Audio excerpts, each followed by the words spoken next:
Olá pessoal, primeiramente é um prazer poder falando aqui com vocês. Vamos falar hoje sobre GraphQL, esse framework, essa query language criado pelo Facebook. É uma alternativa ao uso tradicional do REST e vem sendo amplamente adotado pela comunidade nos últimos 2 anos, dado que ela se tornou um framework open source. Bom, primeiramente deixa eu me apresentar, eu sou Danilo Oliveira, tenho mais de 10 anos de carreira, sou developer desde 2008. A maior parte da minha carreira eu trabalhei no mercado financeiro, o Banco Itaú, já atendi o Banco Bradesco, já no mercado de adquirência também, trabalhei na Cielo. Por volta de 2010, 2011, quando aconteceu aquele boom aqui no Brasil dos sites de compra coletiva, Peixe Urbano, Groupon, eu também tive um chamado Nuvem Urbana. Recentemente eu lancei o Pra Onde, que é uma plataforma que visa melhorar a experiência de consumo das pessoas em shows, festas e baladas. E o meu dia a dia é lá no Cubo. Hoje eu sou Tech Lead do Cubo. Cubo é um coworking do Itaú, para quem não conhece, fica ali na Vila Olímpia. E desde sempre eu fui apaixonado e nos últimos anos, dadas essas minhas empreitadas e hoje estando no Cubo, sou apaixonado por empreendedorismo e tecnologia. O meu objetivo aqui nos próximos 30 minutos é apresentar para vocês o GraphQL. A gente vai ver o que é esse framework, essa query language que o Facebook criou. Dar um zoom nele, entender como que ele funciona, quais são os seus conceitos. A gente vai passar uma demozinho rápida aqui para tangibilizar esses conceitos e o funcionamento dele. E por fim a gente fecha aí com as melhores práticas. Então antes mesmo de falar o que é o GraphQL, vamos contar um pouquinho da história dele, o porquê que ele foi criado, como que isso tudo aconteceu. Bom, em 2011 o Facebook ele lançou o seu app para iOS e Android. E começou a perceber que ele tinha uma série de problemas para compor esses dados da interface, dado os recursos que eles tinham disponíveis nas APIs que eles já utilizavam. E eles começaram a pensar, bom, a gente não apresenta os dados da mesma maneira como tradicionalmente a gente pensa em dados, né, hoje. Então, com join de tabelas, chaves primárias, chaves secundárias, recursos, paths de recursos separados, como são as APIs tradicionais. Na verdade, a gente pensa em dados como sendo objetos com suas propriedades e suas interconexões, ou seja, seus relacionamentos. Então, definitivamente, eles pensam em dados como sendo um grafo. Quem entende um pouquinho de matemática aí vai saber que a teoria dos grafos é um ramo que estuda as relações entre os objetos e determinado conjunto. Em 2012, eles criaram uma API chamada Graph API, e no cenário deles é uma representação de um grafo social composta por nós, conexões e seus atributos. Então os nós seriam, no caso deles, são coisas, ou seja, pode ser os seus usuários, as pessoas, uma página, uma foto que foi postada. As conexões pode ser a conexão entre pessoas, ou seja, os meus amigos, uma foto que eu postei baseada numa ação, ou uma página que eu dei like, e os fields propriamente ditos são os atributos dessas coisas. No caso do usuário, pode ser o nome, a data de nascimento dele, uma foto. E para ilustrar um pouquinho melhor disso, tem o uso da Graph API num videozinho aqui. Então, aqui eu estou batendo no meu perfil, ali no /me, quando por default ele traz o meu nome. Só que além do meu nome, eu vou pedir ali a minha data de nascimento, a minha cover foto. E quando eu der o enviar, ele vai trazer exatamente o que eu pedi, ou seja, eu busquei por um um determinado nó relacionado à minha pessoa, ao meu perfil do Facebook, com tais atributos. Agora eu vou buscar por uma conexão, ou seja, meus amigos. Vou limitar ali em apenas 2, para não carregar muito exemplo. Então, quando eu clico em enviar ali, ele vai trazer 2 amigos da minha lista, no caso aí o David Martins e o Daniel Almeida. Por default, de novo, ele traz somente o nome dos meus amigos. Mas se eu quiser mais informações deles, eu também posso pedir. Então, além do nome, eu vou pedir os posts dos meus amigos, ou seja, outra conexão. Eu vou limitar em 1 ali também para não carregar o exemplo. Então, novamente, ele trouxe, além do meu nome, minha data de nascimento, aqueles meus 2 amigos, um post de cada um, provavelmente o último post do que eles postaram. Então, até que em 2015, pós 4 anos aí de maturação dessa Graph API que eles criaram internamente, eles definitivamente mataram os recursos antigos, ou seja, a V1 da API deles, e principalmente esse recurso /friends, eles mataram e descontinuaram essa API, forçando todos os devs a usarem a Graph API definitivamente. E ainda assim, nesse ano, eles deram um nome para esse framework, GraphQL, e tornaram ele open source para a comunidade. E aí uma maneira bem prática de entender e fácil o que é o GraphQL é comparando ele com as tradicionais REST APIs. Então, em REST APIs, a gente está acostumado que para compor uma tela ali, uma interface, a gente tem que fazer diversas chamadas a N recursos, isso na grande maioria das vezes. Com GraphQL, não, eu faço uma única requisição, como a gente viu no exemplo anterior, pedindo exatamente pelos dados que eu quero e as suas conexões, se for o caso, e ele não vai devolver nada a mais e nada a menos do que a gente pediu. Bom, agora vamos entrar um pouquinho dentro desse framework, entender como que ele funciona, quais são os seus conceitos básicos. E tudo começa com os esquemas e os types. Então, para a gente entender GraphQL, a primeira coisa que a gente precisa estudar é entender o esquema e como montar as capacidades do seu server, ou seja, o que ele pode entregar para o seu cliente e como que a gente monta isso. Então, o esquema é o que define os nós, ou seja, os types, os seus relacionamentos, os edges, e quais são as queries, ou seja, que tipo de operação que eu posso fazer contra o meu servidor. Então, exemplificando, esses seriam os nossos nós, as suas conexões e as queries que eu posso fazer. Como o GraphQL ele é uma query language, para solicitar ou modificar objetos do nosso servidor, a gente tem que entender como é que é a síntese dessa query. A estrutura básica da query é essa que a gente vê aí mais à esquerda. É bem parecido com objetos JSON. E a grande sacada aqui é que a gente tem bastante previsibilidade daquilo que vai vir. Ou seja, da mesma maneira como eu estou pedindo os dados, é exatamente a estrutura que o servidor vai me retornar. Então no exemplo aí eu estou selecionando um humano de ID 1000. Eu posso ter comentários nessa query e eu estou selecionando o nome e o rate dele, e é exatamente nessa estrutura que o servidor vai me devolver o JSON que a gente pediu. Agora imagina um cenário onde eu queira pedir dois recursos de um mesmo tipo, só que numa única request, para efeito de comparação, por exemplo, que é o caso aí eu estou pedindo um Empire Hero e um Jedi Hero. E aí existe esse recurso de alias, onde eu consigo dar um nome, um alias para esse recurso, e exatamente de novo, a mesma maneira que eu pedi para o servidor, ele não vai me devolver nada mais, nada menos, e na mesma estrutura que eu enviei na minha query language do GraphQL. No exemplo anterior, a gente estava selecionando somente o nome ali do hero, mas imagina um cenário mais complexo, onde a gente queira comparar mais dados desses heróis e filtrar. E a gente que é desenvolvedor sabe que não quer ficar repetindo o código, e existe esse recurso de fragmento, onde a gente consegue separar a estrutura dos fields numa estrutura de fragmento e reutilizar dentro das minhas alias e das minhas queries. Então no caso aí, eu estou criando um alias de left comparison e right comparison, ou seja, eu estou selecionando de novo dois heróis para efeitos de comparação. Eu quero comparar os dois exatamente, então eu quero selecionar os mesmos atributos dos dois, e aí a gente criou um fragmento ali embaixo a ser reutilizado nesses dois nós que eu estou selecionando. Tem um carinha novo aí no final que aparece, onCharacter. O que significa isso?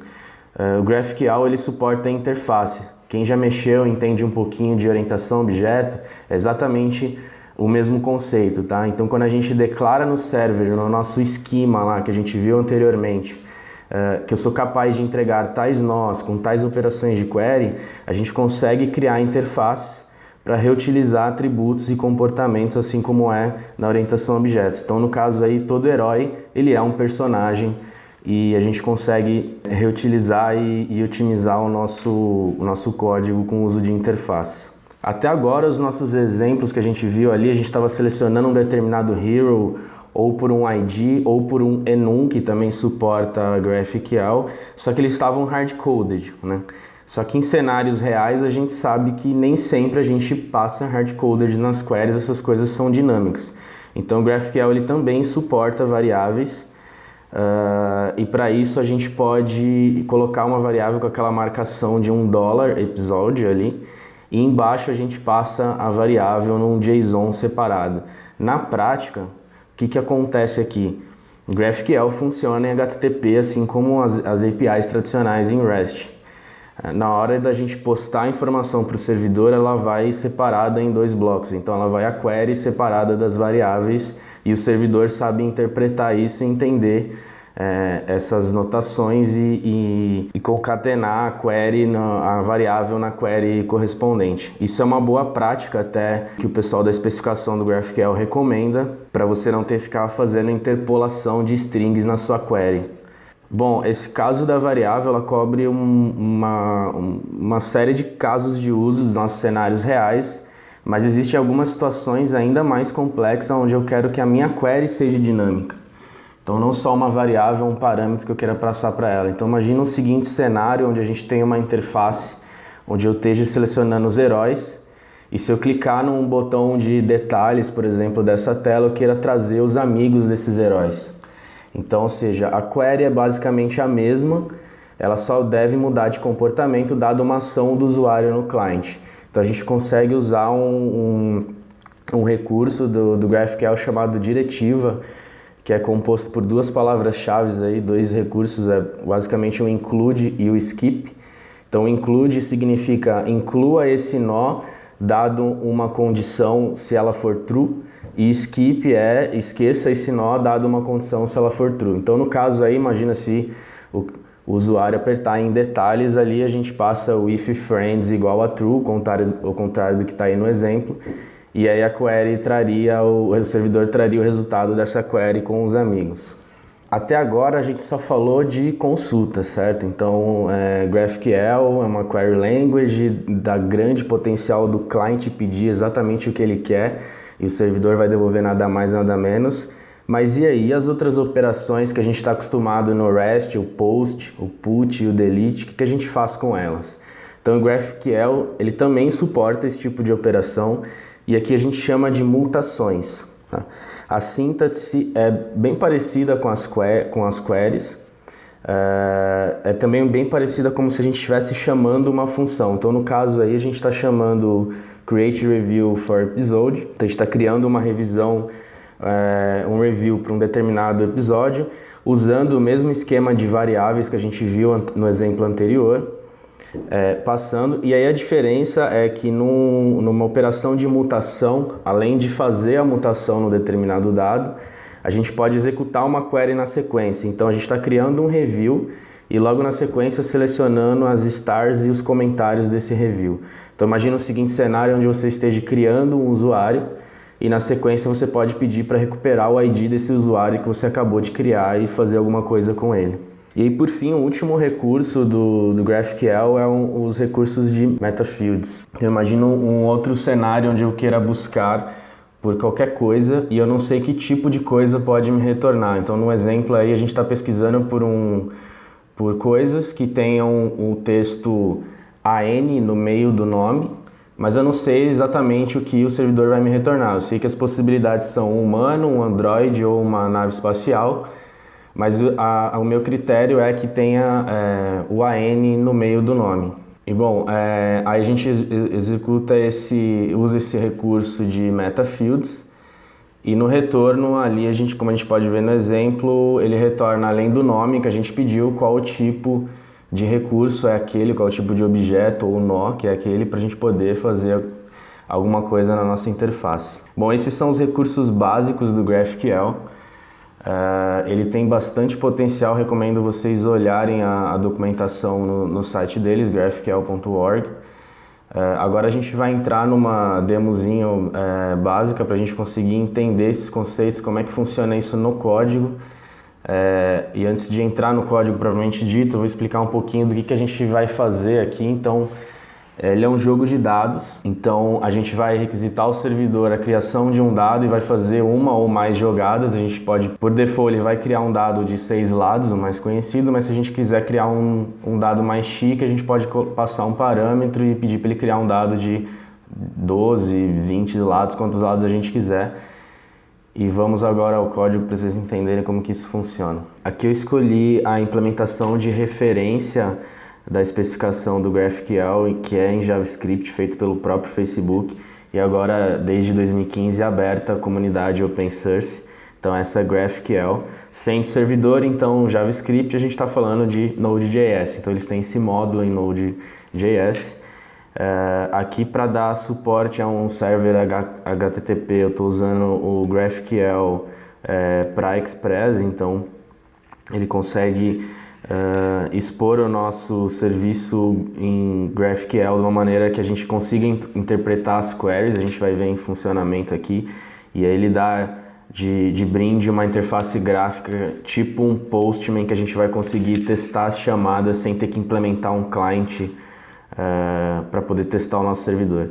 Então, começando aqui, a primeira coisa que a gente tem que fazer, que igual a gente viu na apresentação lá, é construir o nosso esquema, ou seja, quais são as capacidades que meu server pode entregar para um client. Então, primeiramente, eu estou definindo os nossos types. Então, aqui é um dado randômico. Estou definindo um outro objeto aqui, que é o lado do dado. Então, no caso, o dado randômico, ele tem uma conexão com o lado do dado. Essa notação aqui significa de lista, ou seja, bem parecido com JavaScript, essa notação do esquema. Então, entre um vetor aqui, um colchete, eu passo qual que é o tipo de lista. Ele suporta basicamente os dados, os tipos de dados primários, inteiros, float, string, já é default aqui, mas você pode criar um tipo customizado seu, tipo uma data, por exemplo. E quando a gente tem essa exclamação aqui, significa que o atributo ele é obrigatório.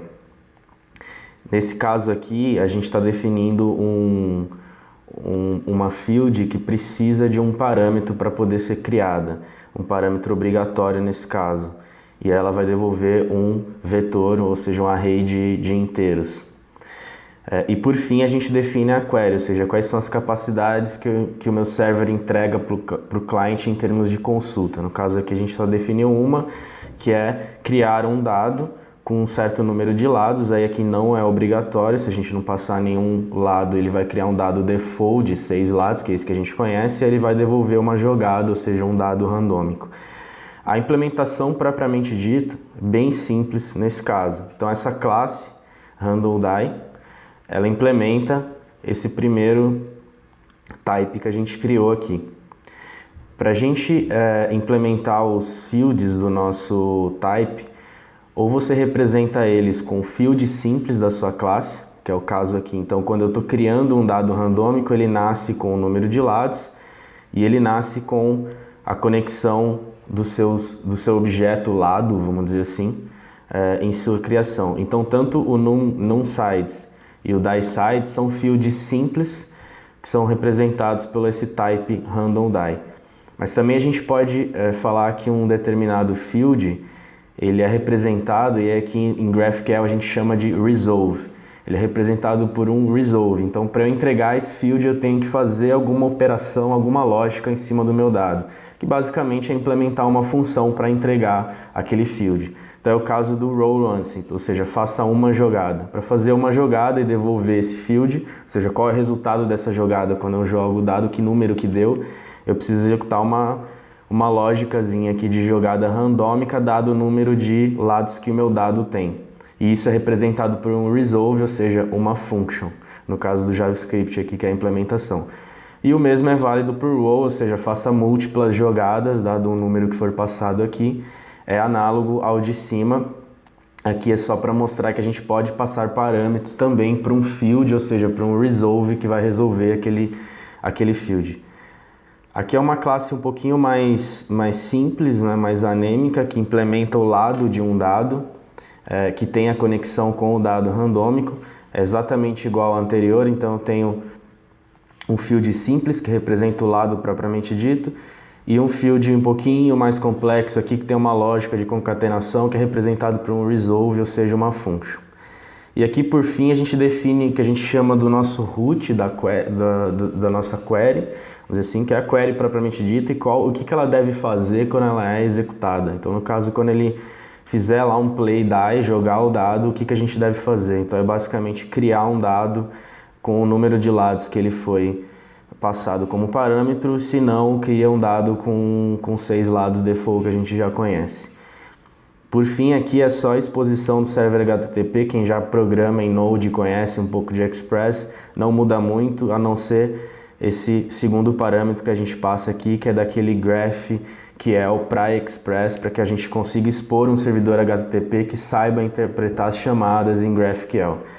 No finalzinho aqui tem esse GraphQL igual a true, que é aquela interface, você em modo desenvolvimento, você consegue ligar essa interface para conseguir fazer essas chamadas real-time ao seu servidor sem ter que implementar um client para poder testar essas APIs que a gente desenvolveu. Semelhante ao Postman, aí quem está acostumado com o mundo REST.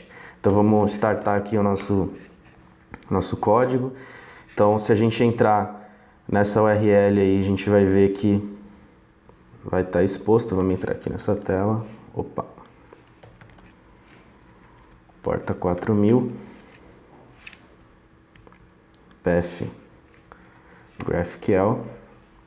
Ele traz essa interface bonitinha aqui. E bem legal que quando eu estava aprendendo, ela dá um suporte bem bacana com um code complete, semelhante a algumas IDEs aí que a gente codifica. Então, conforme a gente vai dando Ctrl espaço, ele vai sugerindo aquilo que a gente pode pedir para o servidor. Então aqui, vamos jogar um dado. Ele já vai me sugerindo, dizendo assim, ó, para você jogar um dado, você precisa de mais coisas, ou seja, você precisa me falar o que você quer desse dado. Então significa que a gente tem que selecionar mais coisa. De novo, um Ctrl espaço, ele me diz o que a gente pode selecionar de field. Então eu vou jogar o dado uma vez só, vamos ver, dá um Ctrl Enter, ele joga, deu o número 4. Se eu jogar o dado novamente, número 2, número 6 e por aí vai. Se eu quiser criar um dado um pouquinho mais chique, com 12 lados, por exemplo, a gente pode passar um parâmetro e jogar novamente, ele vai randomicamente dar um número para a gente de 1 a 12.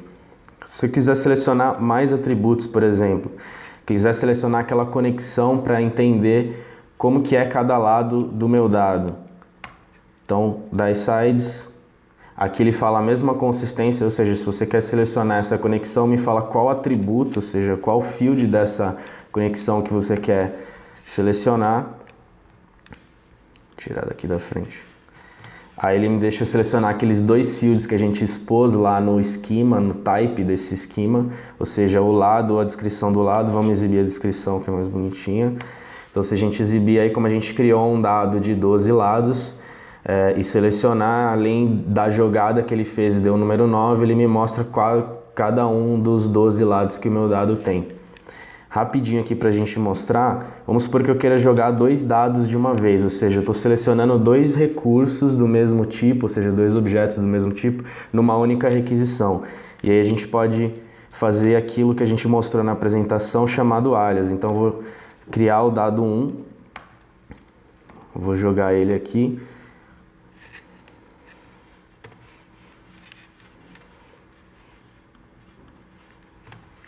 Vou jogar uma vez, vou criar o dado 2, alias para o dado 2, jogar ele apenas uma vez, Ctrl Enter, eu estou jogando 2 dados, ou seja, eu estou selecionando 2 recursos do mesmo tipo numa única requisição. Então esse é um exemplo bem simples, a gente já consegue demonstrar qual a capacidade que o GraphQL tem, tanto para o lado client quanto para o lado server. Acho que principalmente o client ganha muito benefício com isso. O código vai estar no meu GitHub depois, se vocês quiserem dar uma olhadinha. E é isso, agora para finalizar, vamos dar uma olhadinha nas melhores práticas desse GraphQL. Acho que a primeira coisa que a gente precisa mudar quando a gente começa a trabalhar com GraphQL é pensar a modelar os nossos domínios de negócio como sendo em grafo. Então, no começo parece um pouco estranho, mas se a gente começar a exercitar esse modelo, a gente entende que o modelo de grafo ele resolve muitos problemas do mundo real, mais ou menos como o ser humano pensa mesmo. Então, se a gente for pegar o exemplo aí do Facebook, fica muito mais fácil pensar em grafo do que da maneira tradicional como a gente está acostumado a estruturar os nossos dados nas aplicações. Em segundo lugar, conforme eu falei durante a apresentação, o GraphQL ele é servido através de HTTP, assim como o REST tradicional. A grande diferença aqui é que a gente tem que trabalhar com um único path. Então, assim como era o Facebook, naquele exemplozinho em vídeo que eu demonstrei do meu perfil, onde ele só batia no /me e eles desativaram todos os outros paths lá em 2015, o /friends, /comments, /posts e todos os outros. É assim que a gente tem que pensar e desenvolver com apenas um único path, ou seja, representado, fazendo analogia com o REST, com um único recurso, vamos dizer assim.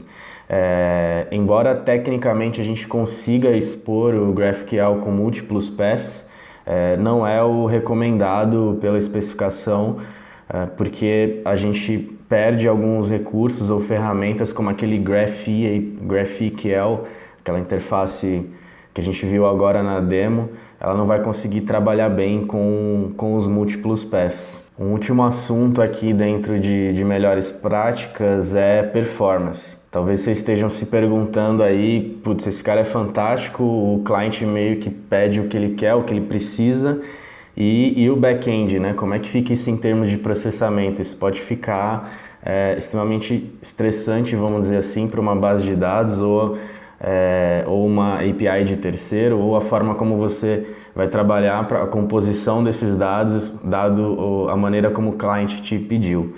Então a gente tem que se preocupar muito em performance quando a gente fala em GraphQL, principalmente porque a gente não sabe exatamente o que o cliente vai pedir, a gente tem que estar capaz de executar com performance.